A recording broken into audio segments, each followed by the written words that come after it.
Am I the a-hole for being upset with my son for finding a job without telling me? My son is 18. He is going to be attending community college and is living with me, my husband, and his two younger half-sisters. The other day, I found out that he found and accepted a job without telling me. I was upset with him about it, and the reason for that is that, first of all, he should have told me since we live in the same house. And also, and more importantly, now I'm left without someone to stay with the girls from 3 to 8, where my shift starts and ends. My son is usually the one to stay home with the girls, and his new job is during these hours, so one way or another we are impacted. He told me his friend found him this job and it just happened, but I don't think it did because he knew he had to give up staying with his sisters while at work. My husband travels most of the time, he's a pilot, and paid childcare is a no for me. My son said I shouldn't be surprised by him trying to work to save money to be able to pay for himself. But that is just absurd since he literally lives with us without having to pay for anything, except for his own entertainment. He said he needed a job, and he wasn't realistically going to stay and watch his sisters for days on end, especially if he doesn't get paid for it. We kept arguing and my husband got involved, and he too was upset saying that my son had no respect for us. My son basically had a like-it-or-not attitude with us, and kept refusing to discuss this with us, saying we have no right to be upset with him, and should just accept it. But I think that is being inconsiderate of my husband's and I struggle to provide for the family as a whole. This should mean something to him, but he acted selfishly. Edited to add, okay, it seems that I did not mention the reason why the babysitter option isn't ideal. It is because my daughters don't want a babysitter. They're both dealing with some issues and are uncomfortable being with a stranger at home. Besides that, my son decided to stay with him, and we didn't ask him or anything. Okay, some of you here are implying or suggesting that I'm making my son to be the girl's babysitter, but that is in fact not true. He doesn't do much for them, just stays home with them while he studies or plays video games. He adores his sisters and only stays with them when he wants to, otherwise we wouldn't force him. Also, my husband said the girls are too young for therapy, and I agree with him on that. Now for the top comments. You're the a-hole. He isn't free childcare. He has his own life he needs to live, and what he is doing is bettering himself for the future. You need a better plan than forcing your kid to babysit for no money. But I feed and house him. I am genuinely curious as to what her plan was if her son ended up having classes in that time period.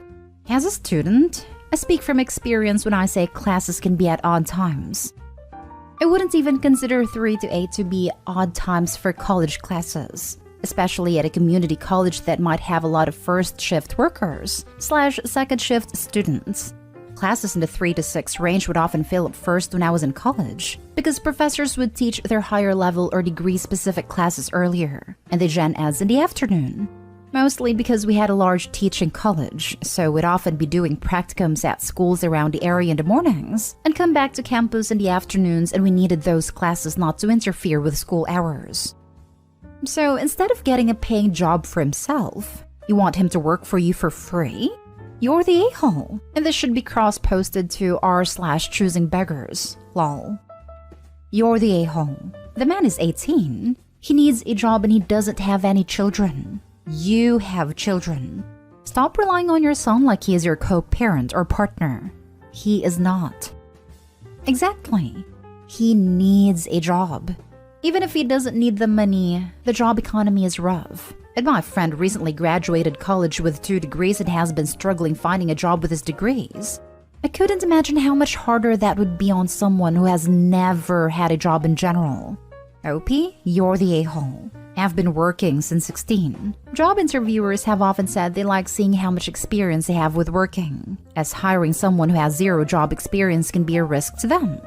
It helps him gain independence as well because he's 18. Soon he won't be living with his parents. Rentals also like seeing job history. His siblings are not his kids. No reason to watch them unpaid.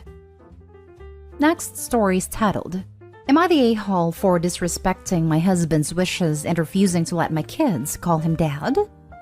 I, female 35, lost my late husband years ago, and I have 2 kids with him, 5 and 7. The kids struggled a lot from this tremendous loss, but they were lucky to meet my now husband and their stepdad Adam. Adam and I got married several months ago. He without a doubt loves my kids as his own. It even gave them adorable nicknames, and they did the same to him. They have several cute nicknames for him, which is what they usually call him by. But for the past couple of weeks, I started hearing first one of the kids call him Daddy, then both of them calling him Daddy. To be frank, I felt uncomfortable with it and didn't think it was the right thing to do. I don't want the kids to be confused. It accidentally replaced their biological dad, and Adam said he understood that.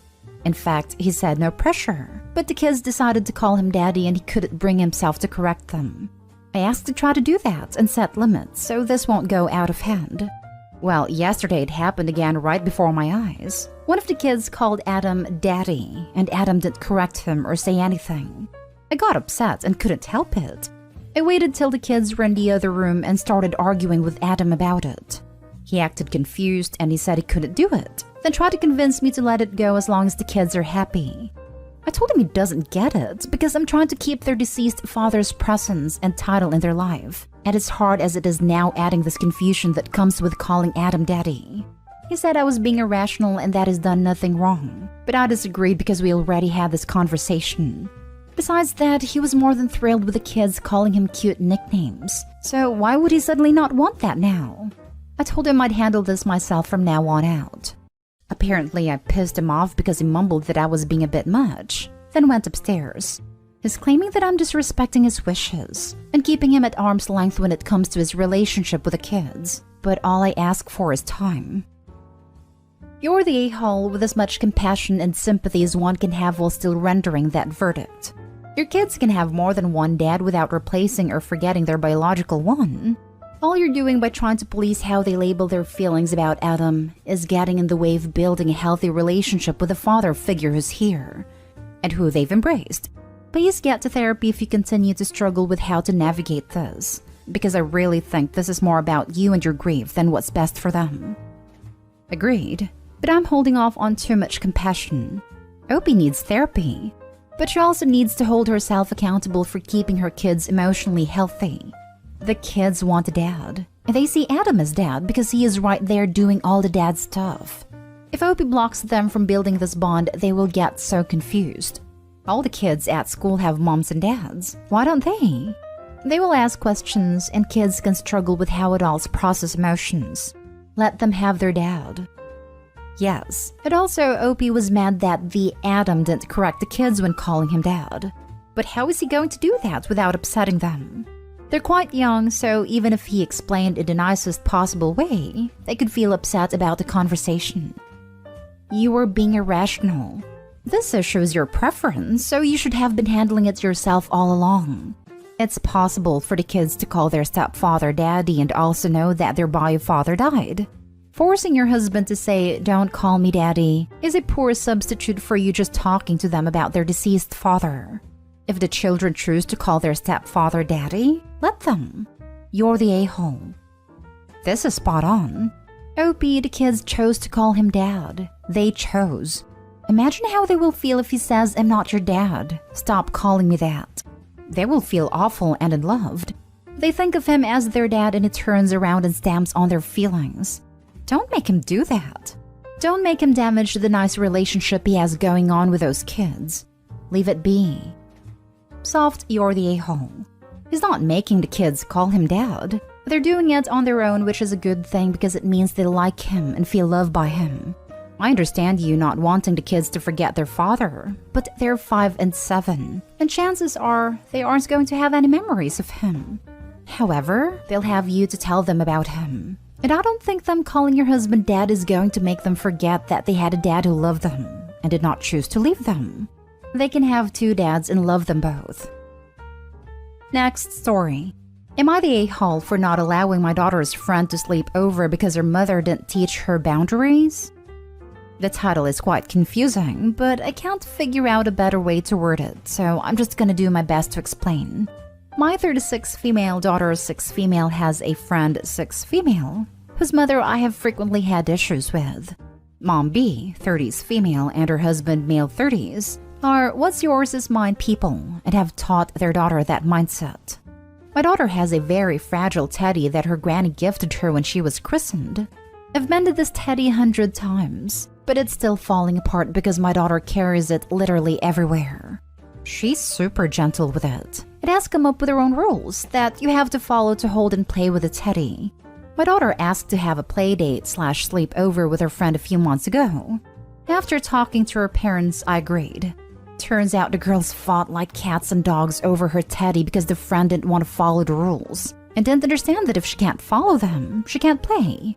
The friend threw my daughter's teddy and she called to come home early. Next day, I guess they sorted it and were friends once again. My daughter does not play with a teddy at school. She just puts him in her backpack, as far as I know, because she's scared other kids will hurt Teddy, and I'm pretty sure this is the only reason they're still friends. The girls have wanted to have sleepovers multiple times since, but after talking to her friend's mother and being told that if my daughter brings her teddy into Mom B's house, then Mom B's rules go, and my daughter will have to share whether her friend isn't careful or not. I've denied it. She suggested they sleep over at my house, but I've seen how her daughter acts at school / on a playground, picking up toys that aren't hers and just running off, fighting with other kids over their toys, etc. And I just don't think she would play with said teddy properly even under my roof. Am I the a-hole for this? I've talked to other parents in her class who had the same problem and just hid a toy, but I don't think my daughter should have to go without the teddy all night for someone else's behavior. Now for the comments. The girls have wanted to have sleepover multiple times since. If your daughter is also doing the asking here, then it's time for you to have a discussion with her about the teddy. Maybe she is willing to hide him for the night to ensure his safety? Not a day-haul for being concerned about a toy that has a lot of significance to your child, but you better start thinking about alternative solutions in general. Things happen by accident to special lovies, even in your own home or at school. And surely you don't want to have that cause a real breakdown or something. I've talked to her about the teddy before, basically saying that there'll be a time to leave him at home, which was when she came up with the rules. All her other friends have agreed to set rules, and I think maybe that's why she keeps asking. My husband told her we talked to friend's mom, so maybe she thinks the problem's fixed. Either way, another convo is in our future anyway. Thank you. What about sending your daughter to the sleepover without Teddy? Talk to her ahead of time about keeping Teddy at home so he's safe. Mild everyone sucks here. The other mom sucks for obvious reasons, and much more than you do. But you're also doing your kid a disservice by not showing her how to enforce her own boundaries and deal with the natural consequences.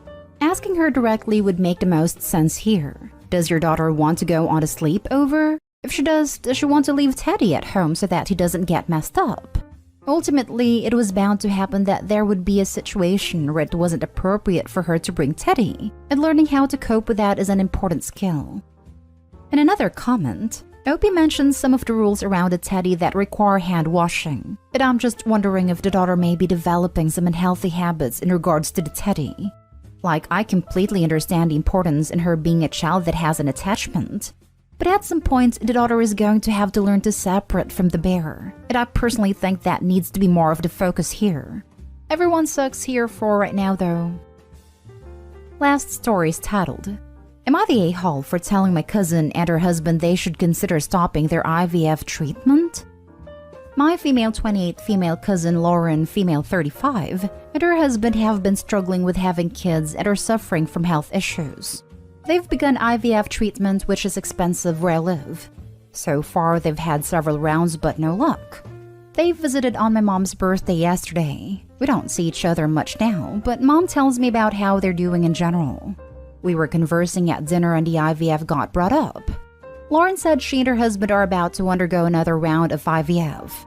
Everyone at a table said a prayer and wished them luck. But I told Lauren that after spending this much money, and after having already gone through several rounds in addition to other factors contributing to their infertility issues, she should really consider stopping IVF and taking a break and also saving money. Lauren and her husband looked offended. Lauren then said that they aren't struggling with money, so it's okay. I explained that they may not be struggling now but will be in the future, saying they'd spent thousands and wasted money for no benefits while they could have financially helped some struggling family with kids. Lauren got quiet, but I stated that this was just my opinion after all. Lauren's husband looked at me grudgingly and said, I think you should just mind your own business and keep your opinion to yourself. From there, the argument ensued. I told him he was being disrespectful, and he kept talking back. Shortly after, he and Lauren left. Mom started asking me why I caused a scene on her birthday. I said we were just talking, but Lauren and her husband blew this way out of proportion. Mom said that I have zero say in anyone's reproductive choice and should have kept my mouth shut. My sister, who rarely agrees with me, sided with me saying I was good, but Mom is insisting I call Lauren and apologize to her. My husband too sided with me and told me to give it a few days and Lauren will call. I see Lauren as my sister and I respect her, but we have our moments. Am I the a-hole in this situation? You're the a-hole. Their reproductive choices are none of your business. I told him he was being disrespectful and he kept talking back. Ironic that you'd call him disrespectful and claim he's the one talking back. The fact that she can't see that she was disrespectful and the argument ensued literally because she answered back when he told her, quite correctly, to mind her own business is staggering. You're the a-hole, OP. It is none of your business. Also, this is not wasting money. They are trying to have a baby, and your absolute dismissive and hurtful comments are terrible.